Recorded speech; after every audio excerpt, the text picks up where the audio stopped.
So when it comes to Avengers Infinity War, I think it's crystal clear that there will be a bunch of characters that do not have time or really much room to do anything. And this is just the nature of the beast. I mean, is Drax really going to be as important as Doctor Strange? Is Scarlet Witch going to be as important as Vision?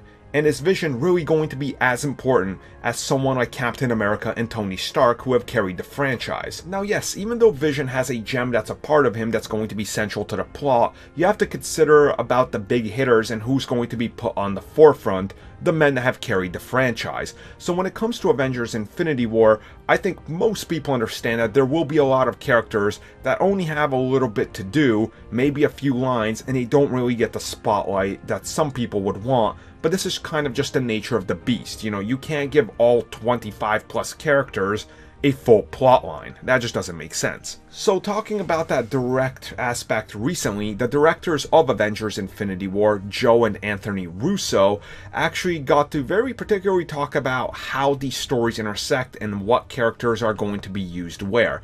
Now, not only that, they talk about how in Avengers Infinity War, there definitely will be characters that you feel like they didn't get the time they deserve in the spotlight, but not to worry too much about that, because these characters will get the spotlight in the upcoming Avengers 4.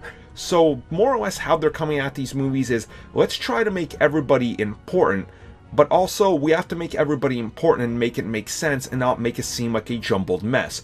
So if you're in the forefront of Avengers Infinity War, chances are you might take, instead of the A plot in the next one, be kind of relegated to the B plot, while the people that were in the B and C plots in Infinity War get a little bit more prominent push towards the A plot, just so their stories can also wrap up. Because remember, Avengers Infinity War is leading to Avengers 4, which is the complete ending of everything they've built up in the MCU so far. So there's a lot of story resolution you can focus on. So honestly, I'm just waiting to see Infinity War and see how they're even able to pull off anything of this magnitude. And if they can at least pull off a 6 out of 10, it'll be a miracle. But of course, this is the Russo brothers, and I'm only expecting the best out of a comic book movie from them, so they'll probably pull it off.